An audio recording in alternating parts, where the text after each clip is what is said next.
Gospel of John, യോഹന്നാൻ്റെ സുവിശേഷം chapter 13:21-38. യോഹന്നാൻ്റെ സുവിശേഷം 13 അധ്യായത്തിൻ്റെ 21 തൊട്ട് 38 വരെയുള്ള വാക്യമാണ് ഇന്ന് എടുക്കുന്നത്. കഴിഞ്ഞ ആഴ്ച 1 തൊട്ട് 20 വരെയുള്ള വാക്യം എടുത്തായിരുന്നു. ഇതിൽ 3 കാര്യങ്ങൾ ഈ ഭാഗത്ത് യേശു ക്രിസ്തു പറയുന്നത് 3 കാര്യങ്ങൾ ഇതിനകത്ത് കാണിക്കുന്ന. ഒന്ന്, തൻ്റെ കൂടെ നടന്ന ശിഷ്യന്മാരിൽ ഒരാളെ എന്നെ ഒറ്റിക്കൊടുക്കുമെന്ന് പറയുന്നത് വളരെ ഹൃദയവേദനയോടുകൂടി പറയുന്നൊരു ഭാഗം ഇവിടെയാണ്. 2, എൻ്റെ ക്രൂശ് മരണത്തെക്കുറിച്ച്, എൻ്റെ ഉയർപ്പിനെക്കുറിച്ച് ശിഷ്യന്മാരോട് പറയുകയും അത് പറഞ്ഞേച്ച് അവരെ താക്കീത് കൊടുക്കുകയാണ്. നിങ്ങൾ അന്യോന്യം സ്നേഹിക്കണം, ഞാൻ നിങ്ങളെ സ്നേഹിച്ചതുപോലെ നിങ്ങൾ അന്യോന്യം സ്നേഹിക്കണം എന്നുള്ള ഉപദേശം കൊടുക്കുന്നു. 3-മത്തേത് പത്രോസ് തന്നെ 3 പ്രാവശ്യം തള്ളിപ്പറയുമെന്ന് ഉള്ള ദൂതും ഇതിനകത്ത് അവിടെ വേഴ്സ് 36 തൊട്ട് 38 വരെ. യേശു ക്രിസ്തുവിൻ്റെ കൂടെ ഇരുന്നവൻ്റെ ഹൃദയവിചാരങ്ങളെയും വികാരങ്ങളെയും അറിയുന്ന ഒരു വ്യക്തിയാണ് ഈ ഭാഗം എഴുതിയിരിക്കുന്നത്. അത് യോഹന്നാൻ തന്നെയാണ്. ക്രിസ്തു മറ്റുള്ളവരോട് പറയാത്ത പല സത്യങ്ങളും ക്രിസ്തുവിൻ്റെ ഹൃദയത്തിൻ്റെ ആഴമേറിയ ചിന്തകൾ യോഹന്നാൻ ഈ സുവിശേഷത്തിൽ എഴുതിയിരിക്കുന്നത് നമുക്ക് കാണാം. അപ്പോൾ ഇതിനകത്ത് യേശു ക്രിസ്തു വളരെ വേദനയോടുകൂടെ പറയുന്ന ഭാഗം വേഴ്സ് 21 തൊട്ട് ഇങ്ങനെയാണ് വായിക്കുന്നത്. ഇത് പറഞ്ഞിട്ട് യേശു ഉള്ളം കലങ്ങി, ആമേൻ ആമേൻ, ഞാൻ നിങ്ങളോട് പറയുന്നു, നിങ്ങൾ ഒരുത്തൻ എന്നെ കാണിച്ചു കൊടുക്കുമെന്ന് സാക്ഷീകരിച്ച് പറഞ്ഞു. ഇത് ആരെക്കുറിച്ചാകുന്നതെന്ന് ശിഷ്യന്മാർ സംശയിച്ച് തമ്മിൽ നോക്കി. ശിഷ്യന്മാരിൽ വെച്ച് യേശു സ്നേഹിച്ച ഒരുത്തൻ യേശുവിൻ്റെ മാറിടത്ത് ചാരിക്കൊണ്ടിരുന്നു. ശിമോൻ പത്രോസ് അവനോട് ആംഗ്യം കാട്ടി. അവൻ പറഞ്ഞത് ആരെക്കൊണ്ട് എന്ന്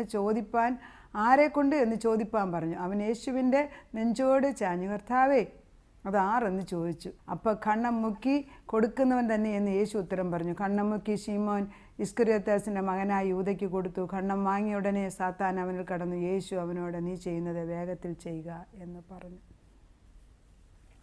അവൻ്റെ ഉള്ളം കലങ്ങിയെന്നാണ്. He was troubled.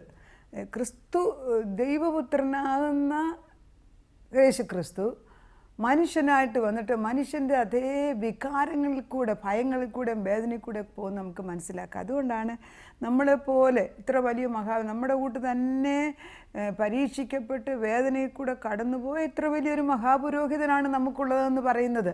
ദൈവം തമ്പുരാൻ പറയുന്നു, he's actually troubled in spirit. ഹൃദയം കലങ്ങി എന്ന് പറയുന്നത്. അതിനുള്ള വേർഡ് ഗ്രീക്കിൽ ഉപയോഗിക്കുന്നത് terrazzo means to be perplexed, to disquiet, to affect with grief, to terrify, to be troubled. It's not ചെറിയ കാര്യമല്ല. കൂടെ കൊണ്ട് നടന്ന ശിഷ്യന്മാരിൽ ഒരാൾ എന്നെ ഒറ്റിക്കൊടുക്കാൻ പോകുന്നു എന്നുള്ളത് മറ്റ് ശിഷ്യന്മാരോട് പറയുന്നത് പോലും യേശുവിന് പ്രയാസമാണ്. അത്രമാത്രം he's troubled in his heart.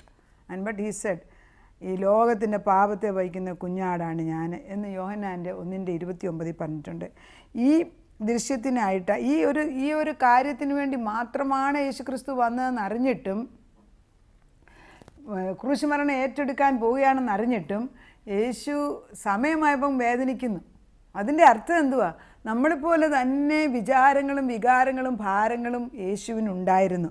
ഒരു പൂർണ്ണ മനുഷ്യനായിട്ട് വന്ന യേശു പൂർണ്ണ മനുഷ്യൻ്റെ സകല ചിന്തകളിൽ കൂടെയും കടന്നു പോകുന്നുണ്ട്. എന്നാൽ പൂർണ്ണ മനുഷ്യനും പൂർണ്ണ ദൈവവുമായിട്ടുള്ള യേശു കടന്നു വന്നിരിക്കുന്നത് നമ്മളുടെ രക്ഷയ്ക്ക് വേണ്ടിയാണ്. അത് മനസ്സിലാക്കി കഴിഞ്ഞാൽ നമ്മൾ എങ്ങനെ ഈ ദൈവത്തെ സ്തുതിക്കാതിരിക്കും? ഈ ദൈവത്തിൻ്റെ മഹത്വം എങ്ങനെ നമ്മൾ മറ്റുള്ളവരോട് പറയാതിരിക്കും? ദൈവം ആരെന്ന് ഉള്ളുകൊണ്ട് കണ്ടു കഴിഞ്ഞാൽ ഈ ദൈവത്തിൻ്റെ സത്യങ്ങൾ മറ്റുള്ളവർ കാണാത്ത എന്തും നമ്മൾ തന്നെ ഉള്ളുകൊണ്ട് കലങ്ങി ചോദിക്കും. നമ്മുടെ ഹൃദയം കലങ്ങി ദൈവത്തോട് കരയേണ്ട കാലങ്ങളാണ് ഈ സമയത്ത്. ഇടതും വലതും അത് ചുറ്റുപാടും മനുഷ്യർ ദൈവത്തെ അറിയാതെ സ്വയമായിട്ട് ജീവിക്കുന്ന സ്വാർത്ഥമാണ് ജീവിക്കുന്ന കാലത്ത് യേശു ക്രിസ്തു തന്നെ ഉരിഞ്ഞു വെച്ച് മനുഷ്യനായിട്ട് വന്ന് ഭൂമിയിൽ നമുക്ക് വേണ്ടി ജീവിക്കുമ്പം അതിൽ കൊണ്ടു നടന്ന ഒരു ശിഷ്യൻ യേശുവിനെ ഒറ്റിക്കൊടുക്കുന്നു. 1. 2, ക്രൂശ് മരണത്തിൻ്റെ സമയമായി.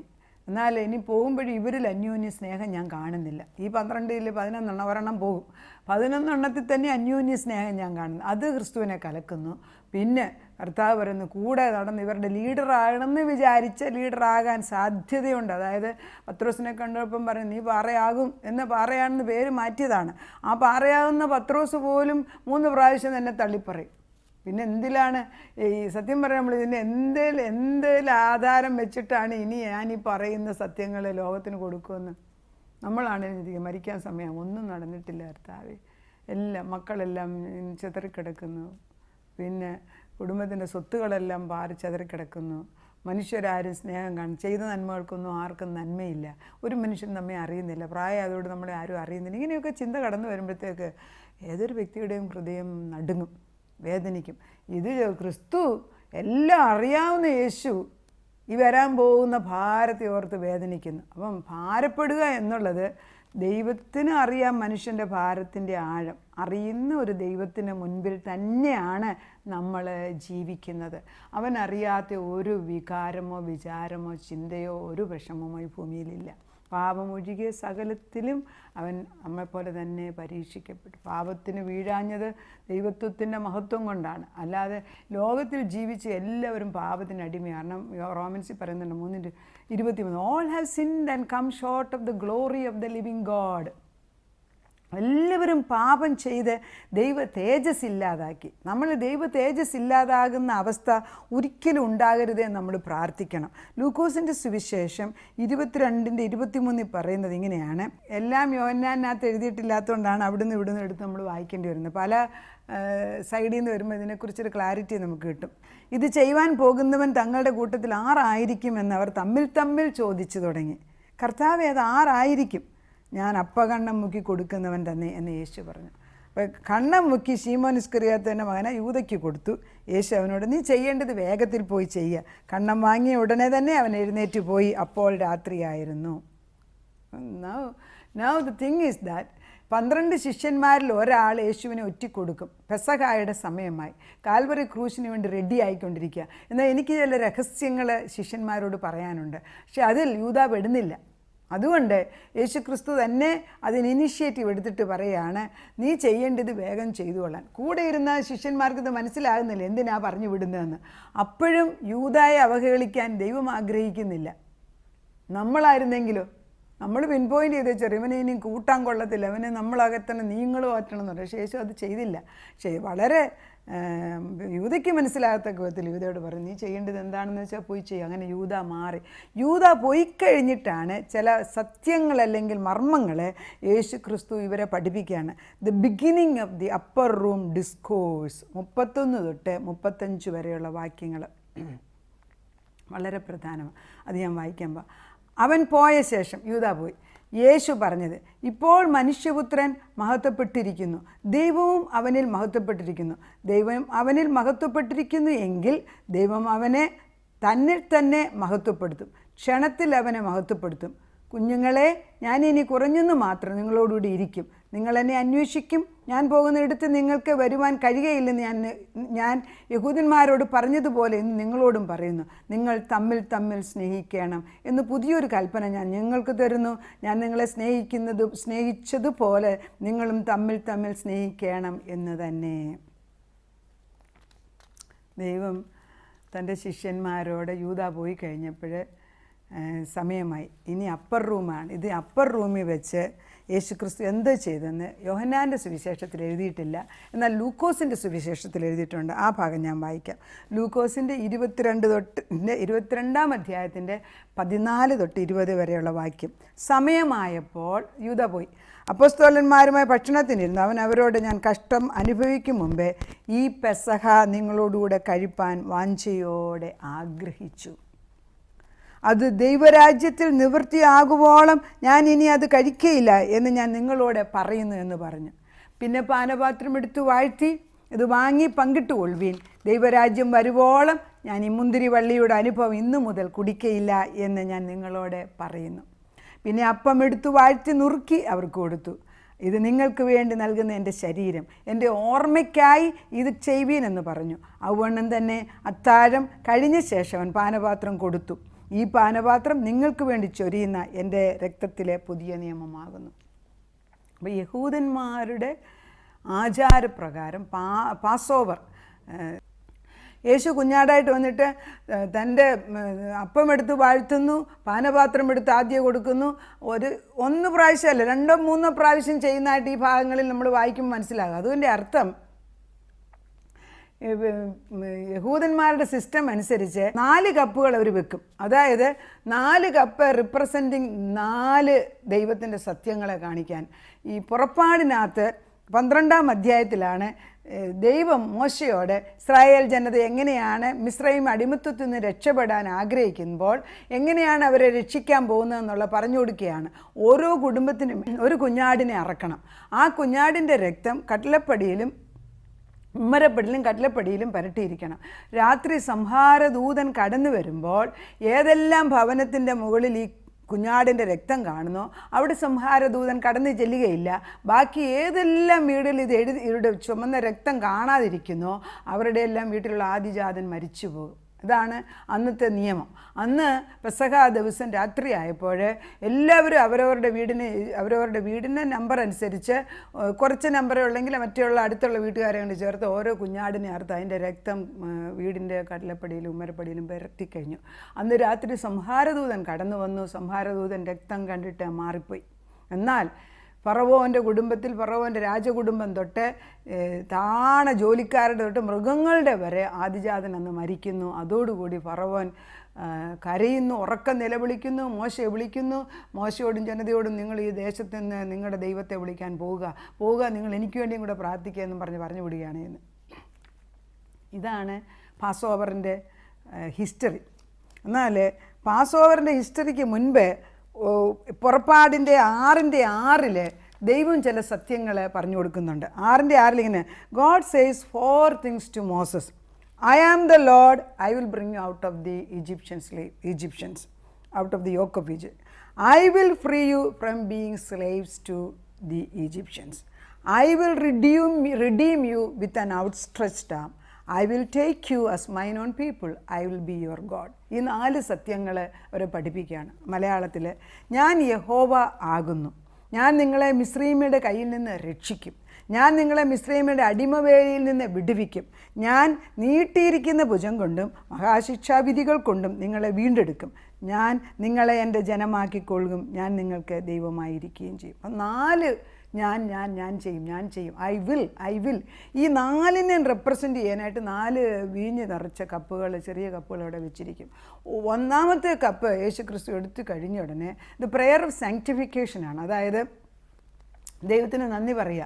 ദൈവമേ, ഈ ലോകത്തിൽ ഞങ്ങളെ നിൻ്റെ ജനതയായിട്ട് തിരഞ്ഞെടുത്തതിന് നന്ദി, ഇന്നുവരെയും പരിപാലിച്ചതിന് നന്ദി എന്ന് ക്രിസ്തുവും ശിഷ്യന്മാരും ഒന്നിച്ച് നിന്ന് ആ വീഞ്ഞ് കുടിക്കുമ്പോൾ നന്ദി പറയാണ്. That's called prayer of sanctification. ദൈവത്തിന് ശുദ്ധീകരിച്ച് നന്ദി പറയുകയാണ്. അത് 2ാമത്തേത് ദ പ്രെയർ ഓഫ് ലിബറേഷൻ. അതായത് 2ാമത്തെ കപ്പ് എടുക്കുമ്പോൾ യഹൂദന്മാരുടെ സിസ്റ്റം അനുസരിച്ച് അവരുടെ കൂട്ടത്തിലുള്ള ഏറ്റവും പ്രായം കുറഞ്ഞ വ്യക്തി ചോദിക്കും, നമ്മൾ എന്തിനാണ് ഈ വീഞ്ഞു കുടിക്കുന്നതെന്ന് ചോദിക്കും. അപ്പോൾ അതിൽ പ്രായം കൂടിയ ആൾ ഇസ്രായേൽ ജനതയെ ദൈവം തമ്പുരാൻ തെരഞ്ഞെടുത്ത ജനതയാണെന്നും മിസ്രയീമ്യരുടെ അടിമത്വത്തിൽ നിന്ന് എങ്ങനെയാണ് രക്ഷിച്ചതെന്നും അന്ന് കുഞ്ഞാടിനെ അറുത്തു. ആ ഒരു കുഞ്ഞാട് ഓരോ കുടുംബത്തിനും ഓരോ കുഞ്ഞാടിനെ അറക്കേണ്ടി, എന്നാൽ രക്ഷിതാവായിട്ടൊരു ദൈവപുത്രൻ കടന്നു വരും. ആ സത്യം ഇവരോട് പറഞ്ഞു കൊടുക്കും. എല്ലാ പെസഹായ്ക്കും അവരിത് ചെയ്യും. യഹൂദൻ ഇപ്പോഴും ചെയ്യുന്നുണ്ട്. വരാൻ പോകുന്ന മെശിഹായെ അവർ നോക്കിയിരിക്കുകയാണ്. അവർ യേശു വന്നുപോയി എന്ന് അവർ മനസ്സിലാക്കിയിട്ടില്ല. അപ്പോൾ 2ാമത്തേത് പ്രെയർ ഓഫ് ലിബറേഷനാണ്. അത് യൂഷ്വലി യങ്ങസ്റ്റ് ചൈൽഡ് ചോദിക്കുമ്പം പ്രായം ചേർന്ന ആൾ ഈ വിശദീകരണം, ഈ കഥകൾ മുഴുവനും വിവരിച്ച് പറയും. അത് കഴിഞ്ഞിട്ടാണ്, അതാണ് അവരുടെ മെയിൻ ടോക്ക് അന്നത്തെ ദിവസം. 3ാമത്തേത് the prayer of redemption. This is probably the cup to which Christ referred to an hour later in Gethsemane garden. ഗെത്സമനെ തോട്ടത്തിലിരുന്നപ്പോൾ യേശുക്രിസ്തു ഇതാണ് പറഞ്ഞത്, കഴിയുമെങ്കിൽ ഈ കപ്പ് എന്നിൽ നിന്ന് എടുത്തു മാറ്റണമെന്ന്. കാരണം ഇത് ക്രൂശുമരണമാണ്. അതാണ് കർത്താവ് പറഞ്ഞത്, I will redeem my children, my people with an outstretched arm. അതായത് ഈ കപ്പ് ക്രിസ്തു തന്നെയാണ്. ഈ 3ാം കപ്പ് യേശുക്രിസ്തു തന്നെ ആകയാൽ ഇത് കഴിയുമെങ്കിൽ എന്നിൽ നിന്ന് ഈ പാനപാത്രം മാറ്റണമേ എന്ന് യേശു പ്രാർത്ഥിക്കുമ്പോൾ അതിനു വേണ്ടിയാണ് വന്നതെങ്കിലും ഈ ഈ ഭയങ്കരമായ ദ്രോഹം മനുഷ്യൻ ചെയ്ത് കുരിശെ കയറ്റി കൊല്ലാൻ പോകുന്നത് ഓർക്കുമ്പം യേശു കരഞ്ഞ് പ്രാർത്ഥിക്കുകയാണ്, കഴിയുമെങ്കിൽ. പക്ഷേ ദൈവം അതിന് ഉത്തരം കൊടുക്കുന്നില്ല. കാരണം അതിനുവേണ്ടിയാണ് യേശു വന്നത്. പിതാവ് ഉത്തരം കൊടുക്കാതിരിക്കുന്നു. എന്നാൽ ഒരു മർമ്മം മനസ്സിലാക്കേണ്ടത്, ഇവിടെ ഒരു വലിയ മർമ്മം. This cup he could only partake with his outstretched arm. മൂന്നാം cup. Upon the cross, he became the third cup and poured out his life for redemption of mankind. മനുഷ്യനെ രക്ഷിക്കാൻ വേണ്ടി ഔട്ട്സ്ട്രെച്ച്ഡ് ആം, അതായത് രക്ഷിക്കുന്ന പിതാവ് ദൈവം തമ്പുരാൻ അന്ന് കൊടുത്ത വാഗ്ദത്തം ക്രിസ്തു കാൽവറിയിൽ പൂർത്തീകരിക്കും. ഈ മൂന്നാം കപ്പ് എടുത്ത് കൊടുത്തേച്ചാണ് വന്നത്. ഇനിയും ഈ മുന്തിരിവള്ളിയുടെ അനുഭവം ഞാൻ ഇനി നിങ്ങൾ ഒന്നിച്ച് സ്വർഗരാജ്യത്തിൽ വരുന്നിടം വരെ ഞാൻ നിങ്ങളോട് കൂടെ അനുഭവിക്കത്തില്ല. കാരണം ഞാൻ മരിക്കാൻ പോവുകയാണ്. നാലാമത്തേതാണ് it's a cup of symbolism. It's a final wedding banquet ആണ്. God taking man to be his and he theirs. Christ the Passover lamb is sacrificed on Calvary once and for all. It's a finished work. തീർന്ന ജോലിയാണ്. അപ്പം നാലാം cup എടുക്കുന്നത് സ്വർഗത്തിലാണ്. Wedding ബാങ്ക്വറ്റിലേക്ക് നമ്മൾ പ്രിപ്പയർഡായിട്ട് അവിടെ ചെല്ലുകയാണ്. അന്നേരമാണ് ജീവൻ്റെ മുന്തിരി വള്ളിയിൽ നിന്ന് നമ്മൾ മുന്തിരി ഫലം അനുഭവിക്കാൻ പോകുന്നത്. അപ്പോൾ ഈ 4 കപ്പുകളും 4 ദൈവത്തിൻ്റെ 4 പ്രവൃത്തികളെയാണ് കാണിക്കുന്നത്. അപ്പോൾ ഈ പാസ് ഓവറിന് ഈ സത്യങ്ങളെല്ലാം യേശു ക്രിസ്തു ശിഷ്യന്മാരോട് പറഞ്ഞു കൊടുക്കുന്നുണ്ട്. അതിൻ്റെ ഇടയ്ക്ക് ചില സത്യമർമ്മങ്ങളും പറഞ്ഞു കൊടുക്കണം. ഞാൻ പോവുകയാണ്, നിങ്ങൾ അന്യോന്യം സ്നേഹിക്കണം. ഏറ്റവും വലിയ കൽപ്പന ഏതാണെന്ന് ചോദിച്ചാൽ, love the Lord with all your heart, with all your strength and with all your spirit. പൂർണ്ണ ഹൃദയത്തോടും പൂർണ്ണ ശക്തിയോടും പൂർണ്ണ മനസ്സോടും കൂടി ദൈവത്തെ സ്നേഹിക്കുക. അതാണ് ആദ്യത്തെ കൽപ്പന. ഈ കൽപ്പന കഴിഞ്ഞിട്ട് രണ്ടാം കൽപ്പന പറയുന്നതാണ് ലവ് യുവർ നെയ്ബർ ആസ് തൈസെൽഫ്. നിന്നെപ്പോലെ നിൻ്റെ അയൽക്കാരനെ നീ സ്നേഹിക്കുക. നമ്മൾ അന്യോന്യം സ്നേഹിക്കുക എന്നുള്ളതാണ് ഇവിടെ പറഞ്ഞു കൊടുക്കുന്നത്. ക്രിസ്തു അത് പറഞ്ഞു കൊടുത്തിട്ട് അവരെ ഉറപ്പിക്കുകയാണ്.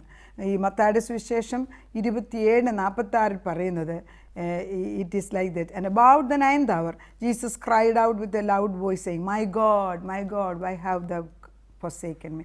എൻ്റെ ദൈവമേ നീ എന്നെ കൈവിട്ടത് എന്തേന്ന് ഉറക്ക നിലവിളിച്ചു. That we are informed that God in Christ was reconciling the world to himself. കർത്താവ് എൻ്റെ ദൈവമേ നീ എന്നെ കൈവിട്ടത് എന്തേന്ന് പറയുമ്പോൾ ക്രിസ്തുവിന് പകരം ദൈവം തൻ്റെ സൃഷ്ടികളാകുന്ന മനുഷ്യരെ ക്രിസ്തുവിൽ കൂടി പാപമില്ലാതാക്കി റിഡീം ചെയ്യുകയാണ്. അതാണ് കാൽവറി ക്രൂശിൻ്റെ അർത്ഥം.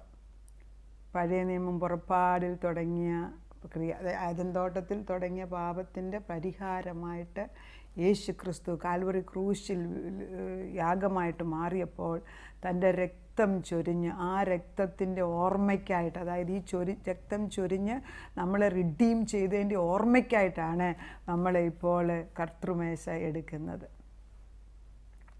ക്രിസ്തുവിൻ്റെ ഓർമ്മയ്ക്കായിട്ട് ഇത് ചെയ്യുവീനെന്ന് പറയുന്നത്. Even though we may interpret Matthew's record as depicting the agony of Jesus from his human nature, in reality God the Father and God the Spirit were fully and intimately involved in Christ's passion. പിതാവും പരിശുദ്ധാത്മാവും ഒരുപോലെ ഇതിൽ ആക്റ്റീവാണ്. പിതാവും പരിശുദ്ധാത്മാവും ക്രിസ്തുവും ഒന്നിച്ചുള്ള പ്രവൃത്തിയിൽ യേശു ക്രിസ്തു കാൽവറി യാഗമായി മാറി. പിതാവ് തൻ്റെ സ്നേഹത്തിൽ നമ്മളെ സ്നേഹിക്കാൻ വേണ്ടി പുത്രനെ തന്നു. പരിശുദ്ധാത്മാവ് അത് എക്സിക്യൂട്ട് ചെയ്യുകയാണ്, നമ്മുടെ മേലെ സ്നേഹം ഇട്ടുതരികയാണ്.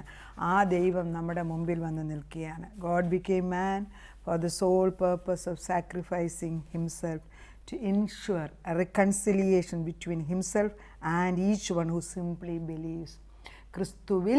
ക്രിസ്തുവിനെ വിശ്വസിക്കുന്നവർക്ക് ദൈവമക്കളായി ദൈവവും മനുഷ്യനുമായിട്ടുള്ള ഏദൻ തോട്ടത്തിലെ ആദ്യ ബന്ധം ക്രിസ്തുവിൻ്റെ മരണത്തോടുകൂടി നമുക്ക് വീണ്ടും ഉറപ്പിച്ചു തരികയാണ്. അതായത് ഇറ്റ്സ് എ ബ്രിഡ്ജ്. അതാണ് കുരിശ് നമുക്ക് പാലമായിട്ട് മാറുന്നത്. നഷ്ടപ്പെട്ടതായ ദൈവബന്ധം നമ്മളിൽ പുനഃസ്ഥാപിക്കാൻ വേണ്ടി യേശു ക്രിസ്തു യാഗമായി മാറി.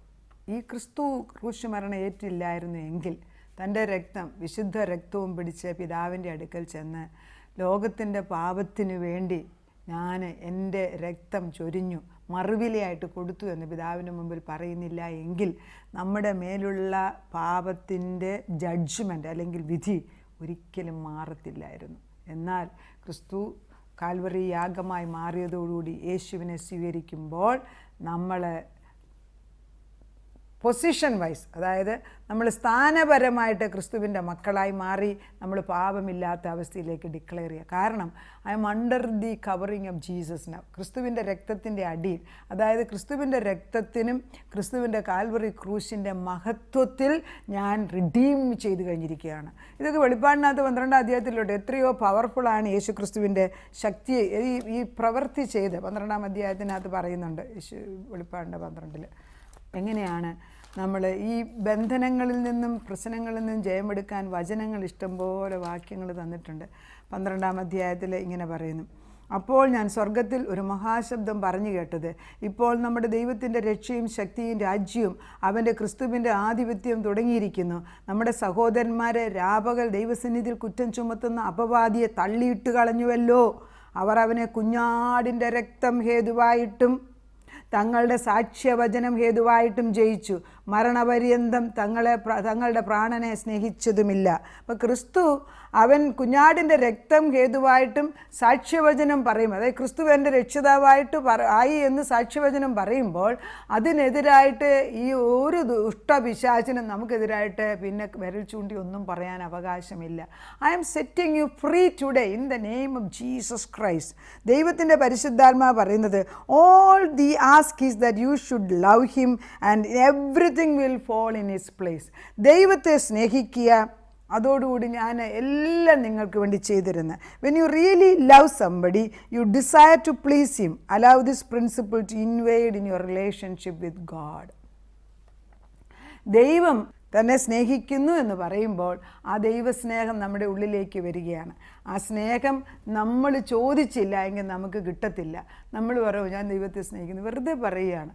കാര്യം ചോദിച്ചത് കിട്ടിയില്ലേ നമ്മുടെ സ്നേഹം എല്ലാം മാറും. പക്ഷെ അതിന് മുൻപേ നമ്മൾ പ്രാർത്ഥിക്കേണ്ടത്, ദൈവമേ നിൻ്റെ ദിവ്യ സ്നേഹം എന്നിലിട്ട് നീ എനിക്ക് വേണ്ടി ചെയ്ത റിഡംഷൻ, എന്നെ വീണ്ടെടുത്തതിൻ്റെ മഹത്വം എന്നെ ഒന്ന് പഠിപ്പിക്കണമേ. അത് കഴിഞ്ഞിട്ട് പിന്നെ വാക്യത്തിൽ പറയുന്നത് പത്രോസ് പറയുന്നു, ഞാൻ ശിമോൻ പത്രോസ്, കർത്താവേ നീ എവിടെ പോകുന്നു എന്ന് അറിയത്തില്ല, ഞാൻ പോകുന്നിടത്തേക്ക് നിനക്കിപ്പോൾ വരാൻ സാധിക്കത്തില്ല, പിന്നത്തേതിൽ നീ എന്നെ അനുഗമിക്കുമെന്ന് പറഞ്ഞു. ഉടനെ പത്രോസിന്, കർത്താവേ ഇപ്പോൾ എനിക്ക് നിന്നെ അനുഗമിക്കാൻ കഴിയാത്തതെന്ത്? ഞാൻ എൻ്റെ ജീവനെ നിനക്ക് വേണ്ടി വെച്ച് കളയും. സത്യത്തിൽ പത്രോസ് മനസ്സ് തുറന്ന് പറഞ്ഞതാണ്. കാരണം is A very reactive person. അത് മനസ്സ് ആഗ്രഹിച്ച് തന്നെ പറഞ്ഞു. പക്ഷേ ജഡത്തിൽ ഒരിക്കലും ദൈവത്തിന് പ്രീതിപ്പെടുന്ന നമുക്കൊക്കത്തില്ല. അതിന് യേശു നിൻ്റെ ജീവനെ എനിക്ക് വേണ്ടി വെച്ച് കളയും. ആമേനാമേ, ഞാൻ നിന്നോട് പറയുന്നു, നീ 3 പ്രാവശ്യം എന്നെ തള്ളിപ്പറയുവോളം കോഴി കൂകയില്ല എന്ന് ഞാൻ ഉത്തരം പറഞ്ഞു. ദൈവം പറയുകയാണ് 3 പ്രാവശ്യം നീ എന്നെ തള്ളിപ്പോ, അത് കഴിഞ്ഞിട്ട് കോഴി പോലും നാളെ രാവിലെ പോകത്തുള്ളൂ. അതിന് മുമ്പ് 3 പ്രാവശ്യം. അത് കാരണം നമുക്ക് ദൈവത്തെ ജഡത്തിൽ സ്നേഹിക്കാൻ ഒക്കത്തില്ല. നമ്മുടെ ഉള്ളിൽ ആത്മാവ് ജീവൻ വെക്കാതെ സത്യദൈവത്തെ കാണത്തില്ല. ആരെന്തെല്ലാം പറഞ്ഞാലും, ഏതെല്ലാം വിശ്വാസം വായിച്ചാലും, ഏതെല്ലാം പുസ്തകം വായിച്ചാലും സത്യദൈവത്തെ കാണുന്നില്ല എങ്കിൽ നമ്മൾ ജീവിക്കുന്നത് വെറുതെയാണ്. ക്രിസ്തുവിൽ കൂടെ അല്ലാതെ ഈ നിത്യജീവൻ ആർക്കും ലഭിക്കത്തില്ല. അത് നിങ്ങളുടെ മുമ്പിൽ ദാനമായിട്ട് പെസഹ കുഞ്ഞാട് കടന്നു വന്നിട്ട് നമുക്ക് വേണ്ടി ജീവൻ തരികയാണ്. വളരെ സിമ്പിളാണിത്. ഇന്നവേ ക്രിസ്തു ദൈവപുത്രൻ ഭൂമിയിൽ വന്ന് മനുഷ്യപുത്രനായി ജീവിച്ചു. അവൻ്റെ രക്തത്താൽ നമ്മുടെ പാപങ്ങൾ കഴുകപ്പെട്ട് കഴിഞ്ഞിരിക്കുന്നു. പക്ഷേ അത് വിശ്വസിച്ച് ചോദിക്കുന്നവർക്ക് മാത്രമേ, ഇതൊരു ജനറൽ പ്രിൻസിപ്പിളാണ്, പക്ഷേ അത് ചോദിക്കുന്നവർക്ക് മാത്രമേ കിട്ടത്തുള്ളൂ. കടന്നു വാ, ആ വിശുദ്ധ രക്തത്തിൻ്റെ കീഴിൽ കടന്നു വന്ന് രക്ഷിക്കപ്പെടുക. നമുക്ക് പ്രാർത്ഥിക്കാം. കാരുണ്യവാനും ഞങ്ങളെ സ്നേഹിക്കുന്നവനുമായ ദൈവമേ, പെസഹ കുഞ്ഞാടായിട്ട് കടന്നു വന്ന് അവിടുത്തെ രക്തവും അവിടുത്തെ ശരീരവും ഞങ്ങൾക്ക് ഭക്ഷണമായിട്ടും ഞങ്ങൾക്ക് പാനീയമായിട്ട് തന്ന്, അത് തന്നെയല്ല ആ വിശുദ്ധ രക്തം കൊണ്ട് പിതാവിൻ്റെ അടുക്കൽ ചെന്ന് ലോകത്തിൻ്റെ പാപത്തെ മാറ്റിക്കളഞ്ഞ് ഞങ്ങളെ വീണ്ടെടുക്കുവാൻ തക്കോണം പിതാവിൻ്റെ മുമ്പിൽ നിന്ന് അതേ സകലതും പൂർത്തിയാക്കിയ ഒരു വിശുദ്ധ ദൈവം ഞങ്ങൾക്കുള്ളതിനാൽ ഞങ്ങൾ നിന്നെ നന്ദിയോടെ സ്തോത്രം ചെയ്യുന്നു. ജീവനുള്ള ഒരു ദൈവത്തെ കാണാൻ തക്കവണ്ണം ഞങ്ങളെ തിരഞ്ഞെടുത്തതിന് ഞങ്ങൾ നിന്നെ നന്ദി പറയുന്നു കർത്താവേ. ഈ ലോകത്തിൽ എന്തെല്ലാം നേടിയാലും യേശുവിൽ കൂടെ അല്ലാതെ നിത്യരക്ഷ കിട്ടത്തില്ല. നിത്യരക്ഷയുടെ ഉടമസ്ഥരായി മാറുവാൻ യേശുവിനെ രക്ഷിതാവായിട്ട് സ്വീകരിക്കാൻ അനേകരുടെ ഹൃദയങ്ങളിൽ കർത്താവെ നീ വന്ന് മുട്ടുമ്പോൾ വെളിപ്പാടി പറയുന്നുണ്ട്, behold 3:20 behold I stand and knock at the door, if any one should hear my voice and open the door I will come with him and live with him. ഞാൻ വാതിക്കൽ മുട്ടിക്കൊണ്ടേയിരിക്കുകയാണ്. കർത്താവെ, അനേകരുടെ ഹൃദയങ്ങളെ ദൈവമേ നീ ഇന്ന് തുറന്നു കൊടുക്കണമേ. വചനം പോലെ സത്യമായിട്ട് കടന്നു വരുന്നു. എന്നാൽ അത് പ്രവർത്തിപ്പിക്കേണ്ട ജോലി പരിശുദ്ധാത്മാവിൻ്റെയാണ്. ദൈവദൂതന്മാർ ഇത് അനേക സ്ഥലങ്ങളിലേക്ക് കൊണ്ടുചെന്ന് കൊടുക്കുന്നതിന് സ്തോത്രം ചെയ്യുന്നു. ക്രിസ്തുവിൻ്റെ സത്യവചനം മാറ്റമില്ലാത്ത വചനമാകിയാൽ അതിൽ വിശ്വസിക്കുന്നവർക്ക് രക്ഷ കൊടുക്കുന്നതിനാൽ ഞങ്ങൾ നിന്നെ നന്ദി പറയുന്നു. നാഥ, ഇരുട്ടിലിരിക്കുന്നവർക്ക് വെളിച്ചം വരട്ടെ, ജീവനില്ലാത്തവർക്ക് ജീവൻ കൊടുക്കെ, ശ്വാസമില്ലാത്തവർക്ക് ശ്വാസം ഇട്ട് കൊടുക്കെ, ആയുസ്സിന് വേണ്ടി രക്ഷയ്ക്ക് വേണ്ടി പ്രാർത്ഥിക്കുന്നവർക്ക് ദൈവത്തിൻ്റെ രക്ഷ ഇട്ട് കൊടുക്കണമേ. രക്ഷ ജീവിതത്തിൻ്റെ അത്യാവശ്യം. മനുഷ്യനെ സൃഷ്ടിച്ചത് ദൈവത്തെ അറിയാനാണെന്നുള്ള ബോധം ഇട്ട് കൊടുക്കണമേ. നാഥൻ അത് ചെയ്യും, എന്നും ചെയ്തുകൊണ്ടിരിക്കുന്നു എന്ന് വിശ്വസിച്ച് സ്തോത്രം ചെയ്യുന്നു. പ്രാർത്ഥനയായിട്ട് ഉത്തരം തന്നതിന് നന്ദിയായത് യേശു ക്രിസ്തുവിൻ്റെ പുണ്യനാമത്തിൽ തന്നെ. ആമേൻ.